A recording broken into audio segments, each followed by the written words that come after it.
And it's exactly 1 year since the now famous handshake between President Uhuru Kenyatta and ODM leader Raila Odinga. Raila led celebrations to mark the first anniversary. He termed the handshake deal as the remedy to stabilize Kenya and save her from anarchy. At the same time, Raila denied accusations that he is orchestrating a plot to wreck the Jubilee party and block Deputy President William Ruto's presidential quest.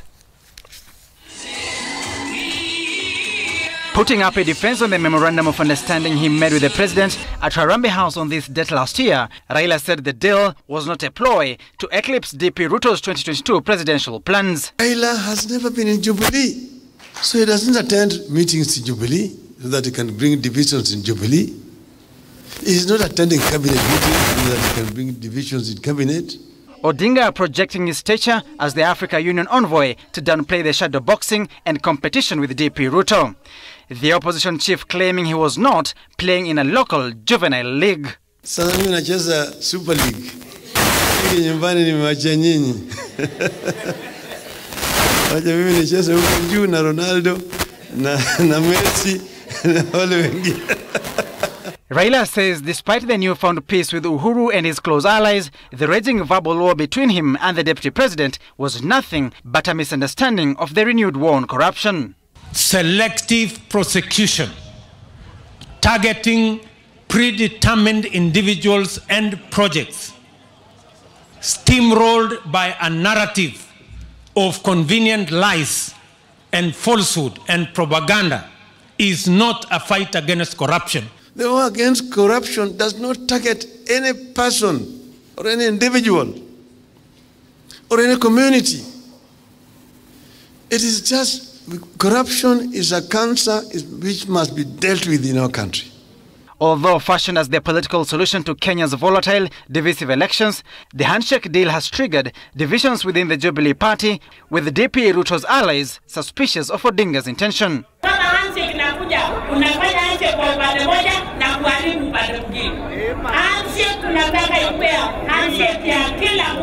Tunaambia Uhuru Kenyatta ile mzigo ambayo tumetuletea, mzigo inaitwa Raila Odinga, imekuja kutusumbua hapa Jubilee, kurudisha kwenye umetoa.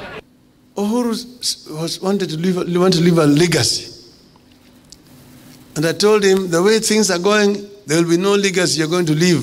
You leave a more divided country than the one you found. Raila also wants a legacy to leave. So we're not in this year looking for positions in the future. The real intentions of the MOU are expected to be realized once the Building Bridges Initiative team completes their work and the report implemented. Sam Gina, Citizen TV, Nairobi. The Building Bridges Initiative Joint Secretary Paul Mwangi says, contrary to popular belief, the referendum issue is not the hottest issue in the hearings they have held in half the counties in Kenya so far. Speaking exclusively to our very own Enoch Sikolia on the anniversary of the Uhuru-Raila handshake, Mwangi said the biggest challenge for Uhuru and Raila is to help politicians with 2022 ambitions understand what the handshake means for the future of Kenya. Take a look. Where are you in terms of delivering your mandate? So far we have visited a total of 21 counties. We have 26 to go. So I would say we are about halfway through that process. The second process that we are beginning from April is because we are recruiting some researchers who shall be working with the members in terms of assisting them with research on the information surrounding the issues that we discussed. You are given a 1-year deadline. Are you on schedule? We clearly are off the timelines that we had initially started with. Luckily, though, the Gazette notice has said that should it be necessary, we can apply for an extension of time. And it is very clear now that an extension will be necessary. And we are estimating maybe about 2 to 3 months extension to enable us finish the county visits, which are going to finish sometimes in June, to give us about 2 or 3 months to sit and write the report. Now, what are the issues that have been coming out clearly of what Kenyans want to be addressed most?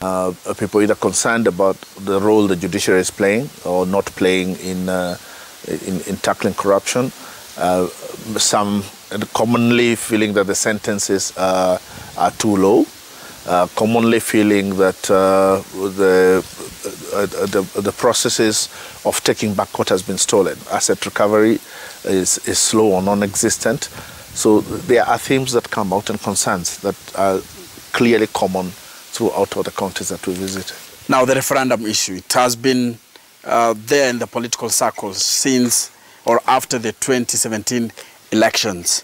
Is it coming up clearly during your conferences? Surprisingly, the referendum issue, and it's not, as you would expect, to be the hottest issue on the ground.